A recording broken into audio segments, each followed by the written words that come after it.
All right. Hello, everyone. So today we actually have a student here with us who just recently graduated from the University of Southern California. Her name is Kelly. And Kelly, can you go ahead and actually just please introduce yourself? Yes, my name is Kelly Burson. So I graduated May 2020 from USC Dornsife, the School of Letters, Arts, and Sciences. And my major is social sciences with emphasis in psychology. And then I had two minors, one being forensics and criminality, and the other was art history. All right, awesome.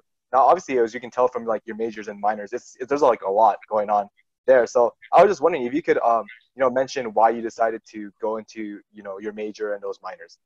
Yes, so it initially always sounds like a bit of a mouthful and it's very confusing, but it was confusing to me too. I initially started with a more science-based major, and then I realized that that wasn't for me. I never wanted to go to med school. It wasn't how I wanted my undergraduate experience to go. So I spoke with advisors, and time again, nobody really had the best advice. It was try political science or try this. And there was never really one subject that I was passionate about academically until I actually started taking law courses as electives with the Gould School of Law. And so I found out that there was a major called social sciences that was more interdisciplinary than the other options, at least. And then I took an emphasis in psychology because that was really the science that I was interested in. So with that, I got to take 5 upper division psych classes that were very interesting. I picked my favorites basically. And then with the rest of the major, I was taking political science, international relations, history courses that I loved. And I wasn't really getting the most out of the law courses. So I decided to add the minor, which was so fun and exciting. And then same thing with the art history minor. My brother and my dad both were art history majors.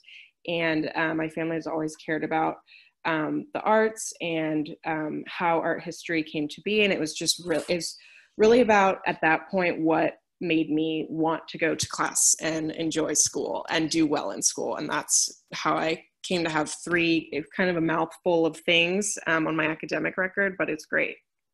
That's awesome. And I want to just touch up on something you mentioned at the beginning. How you said you started off very like science and STEM heavy, and then all of a sudden you switched more to like a humanities based focus. And Yes. I was wondering, for a lot of students, they worry about changing their majors. They think that once they go into school, they should just stick to that major and commit with it. Yes.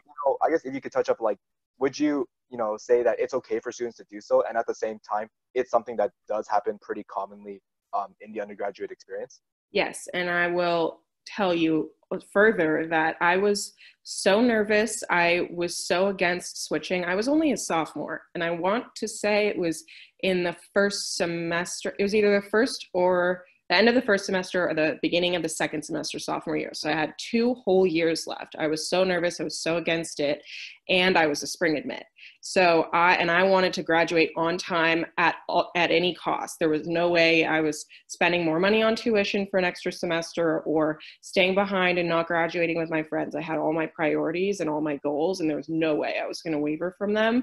And I did it, and I did it with 2 minors. So to be a spring admit, to be so worried about running out of time, it just it's possible for so many people to change their mind completely. And I mean, I have friends in Viterbi that changed their mind. I've like actually in Viterbi and not just taking like STEM courses that were so worried about it too, and then switched to humanities and vice versa.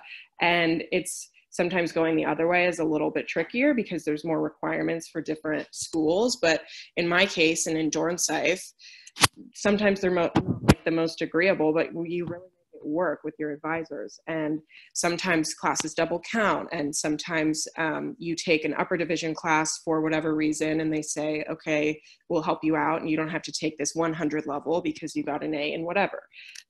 So there were a few times where there were compromises, but for the most part, it's completely possible. And I could have gone even further than that. I mean, I had room to spare. It was surprising. Right, that's awesome. I think that's definitely a good message to tell students, especially for those who aren't still like fully certain with what they're going into. Mm-hmm. And I guess now we're going more talking about USC in general. I guess why did you decide on attending USC? So that is a bit of there's a bit of a backstory, and I don't know if I'm fully content with my decision to go to USC, only because I wanted to go out of state for undergrad. Both of my parents went to USC, so we've been, a whole family and relatives and friends have been diehard Trojans since before I was born. And so the way that USC's reputation has changed and has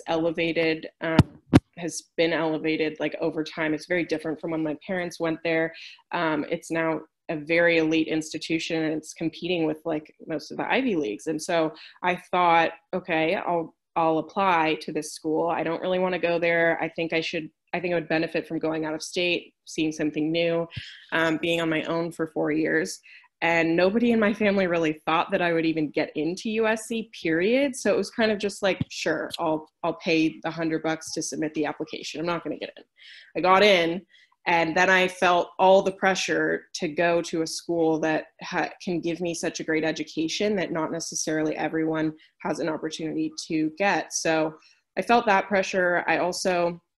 It just felt right. I was really stuck between the University of Miami and USC, and they're both very similar schools, school spirit wise, like location wise, in big cities. And so it kind of came down to what I was just comfortable with in the moment. At first I settled, and I just said, and that's kind of weird to say for such an amazing school and such a great education. I settled for USC. I wasn't the happiest at first. Just interacted with some of the best teachers I've ever had. I've made great friends, and I'm sure that would have happened anywhere. But USC was great. That's awesome. Yeah. And, actually, there's something I want to mention that, I was one of your classmates in obviously our art history class, and it was a pleasure to getting to know you this year. And then one thing I actually discovered about you was that you were actually a commuter student. Now, I'm sure actually not many students know like how a commuter student works, especially for students that live somewhat relatively local. So I guess if you could just quickly, briefly summarize, your experience commuting, being a commuter student pretty much. Of course.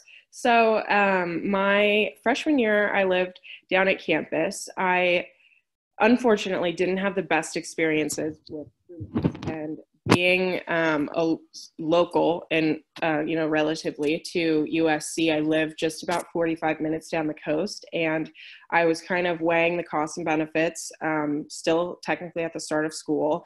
And I sat down with my parents and said, look, I will save so much money living at home for free and paying for gas instead of these exorbitantly expensive student housing options or apartments right off of campus. And I've always been somewhat of an independent, kind of go your own pace, do your own thing type of person. And I'm very driven. So it wasn't a worry for me that I would be isolated or like lose friends or not be motivated to even go to school. That really wasn't even a concern. So and it turned out to be so perfect. And I can't even tell you, for students that are kind of like independently motivated and ambitious with their academic studies, it was so perfect for me because being 45 minutes away, one, the drive can be tough when there's traffic, but it really was the only time of the day and of the week that I had alone time. So I was driving to and from school. I get to school, blast through my classes. I do all the socializing that I want. And then the second I'm over it, I get to get out of there, go home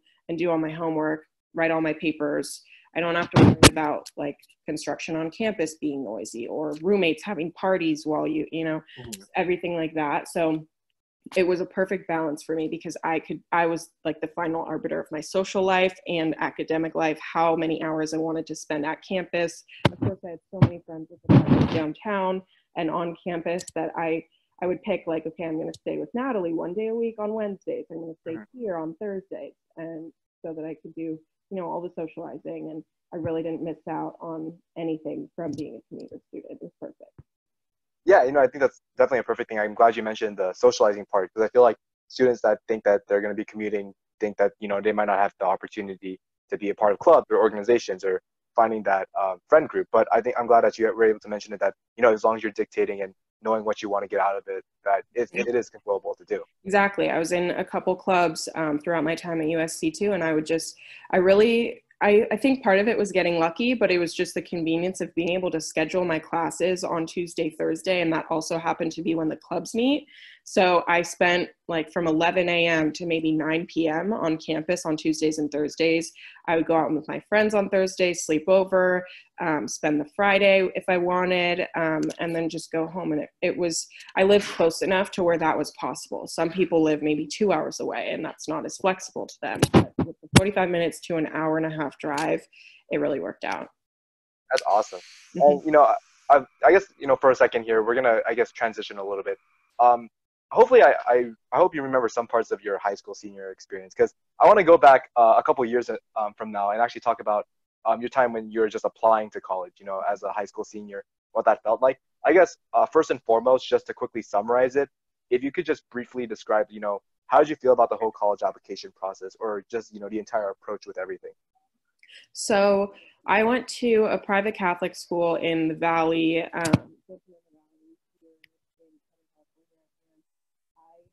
The best advisors that you could ever imagine. And I don't think everyone has the luxury of having advisors that know your name and care about your future and care about you as a human being and as a person, as opposed to just like getting 10, 15-minute appointment increments in and out their office.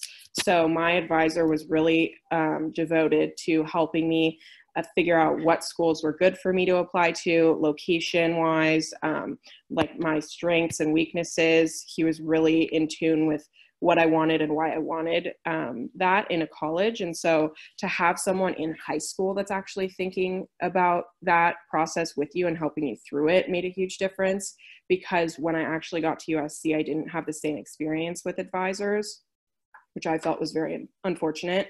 And I know you get so much mixed feedback based on like which school at USC and just which advisor. Plainly, some people get really lucky and others don't. And sadly, I didn't get very lucky on that note. But applying to college, I was okay, because and even if you don't have an advisor that cares about all of like those things, helping you through those processes that are pretty confusing at times, ask your parents, or like make a group chat with friends and say like, let's do this together, because it's really confusing sometimes and really stressful, and who knows how to use the Common App.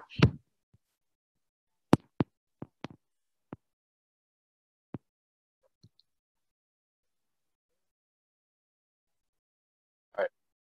Okay, so if you don't have maybe necessarily the advisor that I had that was just overwhelmingly helpful, I would recommend coming together with a group of friends and saying, let's do this together. And if anybody needs help with the Common App, text me, email me, let's FaceTime, let's all like upload, so we know like there's so many different requirements and you don't want to miss one and you don't want to fall behind. So there are, or so they say, people that will help you through that at USC in the admissions office. I never really came into contact with anyone that was overwhelmingly helpful, but there are people out there. I mean, you can pay tutors if that's what you want to do for applying to college, but really you don't need to. I mean, just ask your advisor in high school, ask your friends, ask your parents. It's doable, and that way it just takes the stress down at least a notch, so you can get through it.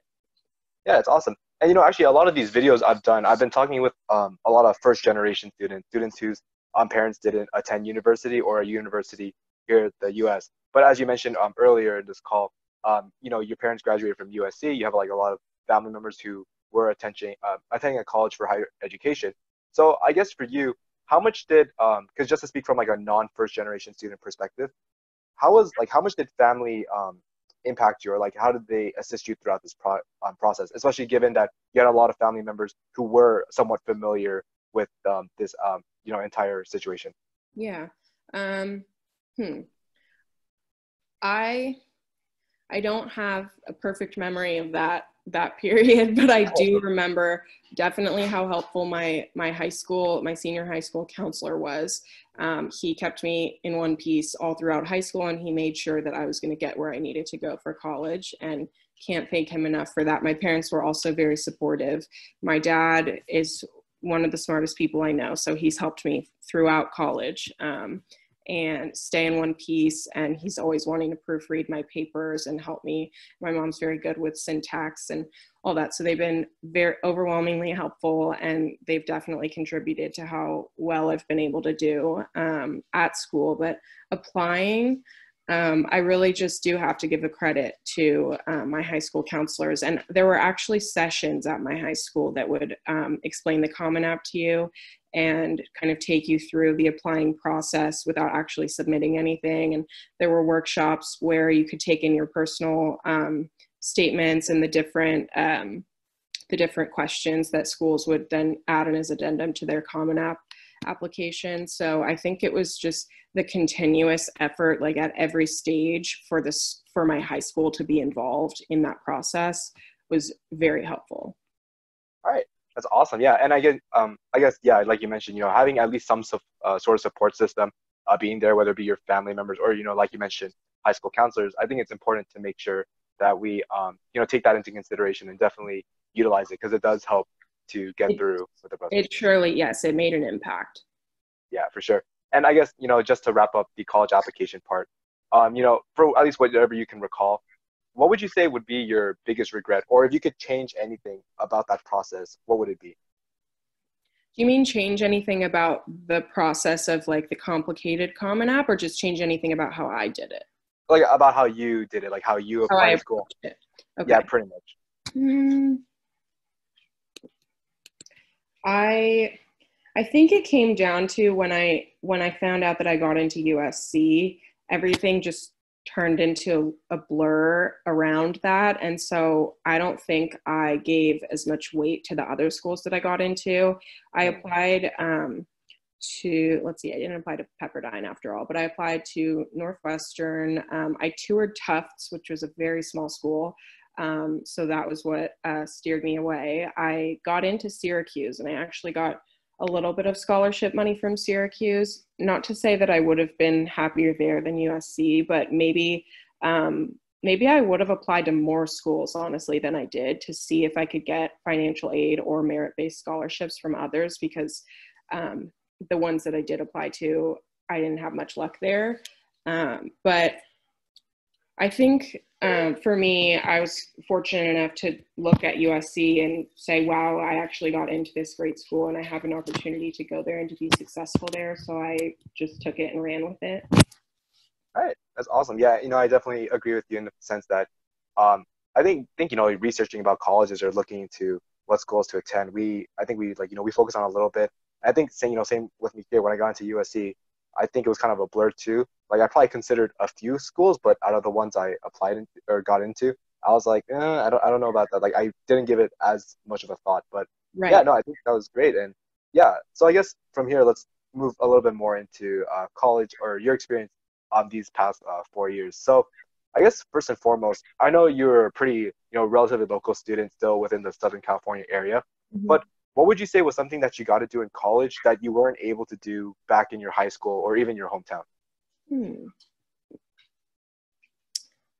Well, I don't know if I have a great answer to that question, but so let's see, in high school, I was on a lot of teams. I was on sports teams and dance teams, which I did not do in college, but instead in college, I joined clubs. So I was in 2 or 3 clubs at any given time.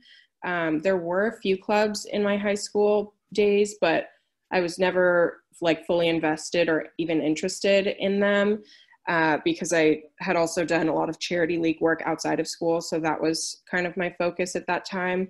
But with USC, I would say, honestly, yeah, the clubs. And maybe that is a good answer because I met a lot of my really close friends in clubs that kind of just, regardless of like which club it was, one was art history and there were a few others. They were just like-minded people and they shared similar interests to me. So like right off the bat, you knew that you could be friends with them, these people in these clubs. And then, I mean, I just hit it off with a few great people. And one of my best friends, Heather, like I met her in an art history class and then I re-met her in a club, and it just happens that way. And it's so easy for that to happen in college if you just let it. And if you just say yes to going to these clubs. I mean, random people would come up to me and give me a flyer for whichever and say like, oh, Wednesday night at 6 p.m., come to this room and like meet some people, and there's free food, and you obviously go for the free food, and then you meet great friends. That's awesome. And I guess like you mentioned, you had a couple clubs, and you were still able to manage them, even though you were like a commuter student. Yep. And out of the clubs that you have, how important do you think it was to join a club that it could be related to your academic focus, but having something to do on the fun, or like on the side, and just to help you relax and just be yourself and like enjoy college? Like, how important was it to have clubs that was able to accomplish that? And accomplish both is a good point too, like the having fun and then also furthering my academic interests. One of the clubs that I had joined organized trips at certain points in the year, and we would go on, and like if you attended enough meetings, you got a certain amount of points, and if you did volunteer work for the club's events, etc., you get points, and you rack up the points, and then you get to go on these trips, all expenses paid, and they're not like to the Bahamas or something. One of them was to DC, which for a weekend, which was so fun, for different conferences. And you get to meet then everybody from around the country that comes to DC for that conference. And so that was a really rewarding experience.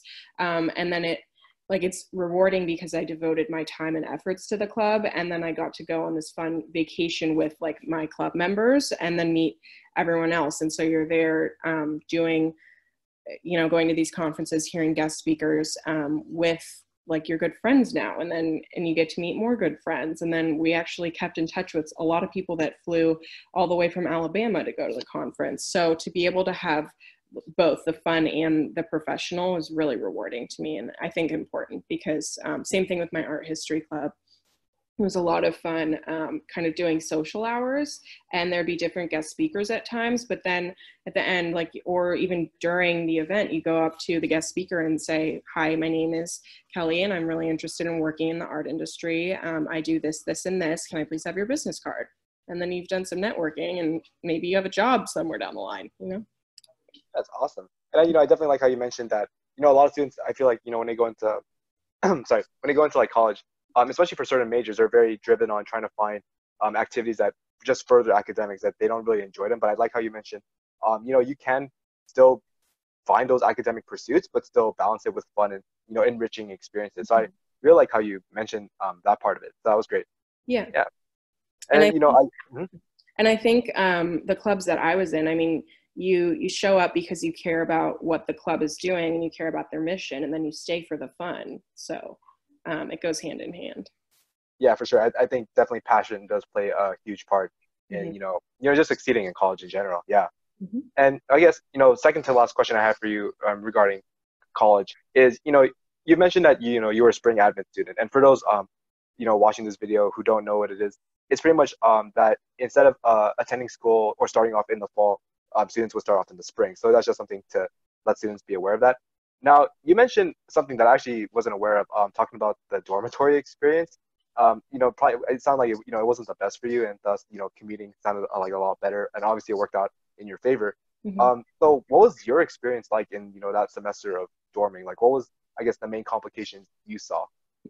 Well, without getting into the details, I took a leap of faith with living with 4 girls, and one of them I loved deeply, and we got along perfectly. So when she said, "Hey, you should be the 4th person that lives in our 2-bedroom living situation, I think it'd be great," I said, "Of course. Oh my gosh, I love you so much. How could it not work out?" And boy, was I wrong. So it's okay if that happens to you. It really just didn't work out. Our personality at any point, and it was not one of the best experiences in my life. So I just took stock of the situation and said, I can't do this anymore, and I shouldn't have to force myself into this kind of precarious situation. I shouldn't have to live like this and feel uncomfortable in my own apartment. So I'm leaving. And that's what I did. And I mean, it's okay if you have I've come to terms with it being okay if you have a rough time with roommates. Not everybody meets their soulmate roommate and then lives with them for 4 years. So I have a lot of friends that happened to, and I'm just infinitely jealous and envious of them, but yeah, I wasn't that lucky. So that's all good. Yeah, I know. I feel like, the dorming experience, it's definitely something to experience, obviously it doesn't fit for every person, but it's something to Just experience. quite the experience. Yeah, I would say, And whether it's good or bad, to get that whether it's good or experience. bad, yes, I would give it a try 10 times over, and maybe I would get lucky one of those times. But I would definitely give it a try. I'd give it your best. And I met so many people, and like that was the fun part about it. And living on a floor with so many other great girls that I loved, and I wish I could have lived with them, but I still met them, and I'm still friends with some of them. Although like there was a little bit of an explosion when like everything kind of just went a little too crazy, and then I got out. But I've kept some good friends from it, and so it's worth that at least. Yeah, that's definitely awesome. Yeah. And I guess now, just wrapping up this entire video, if you could give advice to high school students, whether it be, the college application process, the college lifestyle, or just life advice in general, what would you tell those students? Okay, I'll pick college lifestyle. Mhm. I didn't necessarily, like I was saying, enjoy college the first year to almost 2 whole years. Up until junior year, I wasn't really happy with my choice to be at USC. I really thought about transferring. I seriously considered transferring to University of Miami and elsewhere. And then all of a sudden, when I started taking the classes that I really liked, I switched my major. I added that pre-law minor. I discovered I really loved art history. It started with that, and it just my passion for the classes I was taking, and I was doing well in classes. I was getting along with my teachers well. I just felt like I belonged in those classes, and I was starting to meet great people in them too. I started to just be happier in general, and so I think that made me more willing to enter the social scene, which I did not through Greek life. So that was another decision I made, and I'm happy about it. But it also gave me the power to decide like what I wanted to do with my social life and how deeply I wanted to be involved in campus life. And so having then realized how much I loved being a college student and being at USC and socializing, going out and going to the 9-0, and then it's all like gone in an instant, and I miss that so much. So I would have been more social is that conclusion, because not to say that I wasn't, but I would have been even more social, and I would have forced myself to go out on days when I was so tired or had so much fun. Had so much homework, because all the fun that I had was worth more than like one homework assignment. I'm such a rule follower and always like homework first, school first, papers first. But I would have just like cut myself a little more slack. Yeah, for sure. And I think that's definitely an important thing, being social. Not everyone has the best social skills coming out of high school, entering college. Yeah. But it's something that, we're going to need to eventually practice, especially, going on to a workforce or some career in the future. Definitely. Especially, especially you want to be a lawyer, doctor, or, pretty much any field. I feel like every field needs some form of socializing or communication. So, yeah, I think it's important to start developing those skills. And like you mentioned, have fun now and then. Not, homework and academics is only so much of the experience. But right. Yeah, that's definitely a good point. And obviously, Kelly, we want to thank you for being able to come here and, just give us some information insightful, especially for a student who just recently graduated. And, also congratulations for graduating as well, too. I know it's not the most ideal situation. Yeah, it was a little anticlimactic. The 3.5 years that I worked my butt off, and I got to watch my graduation on a computer. But I'm holding on to hope that there's going to be an in-person ceremony at some point. So I hope so too. I hope there's a chance that we can, be able to recognize everyone. It's not only just you, but all your other peers' hard work for definitely what you've done in the past. I think they will. So yeah, it's just a matter of time. It's a waiting game for now. Yeah, for sure. But yeah, other than that, obviously, thank you so much. And then obviously for everyone that's watching this video, we hope that, you get the information from Kelly, because it's definitely a good perspective from a student who just recently finished the entire college process, application and undergraduate. So I think, yeah, it was obviously a great experience. So yeah, thank you so much. Thank you. Thanks so much.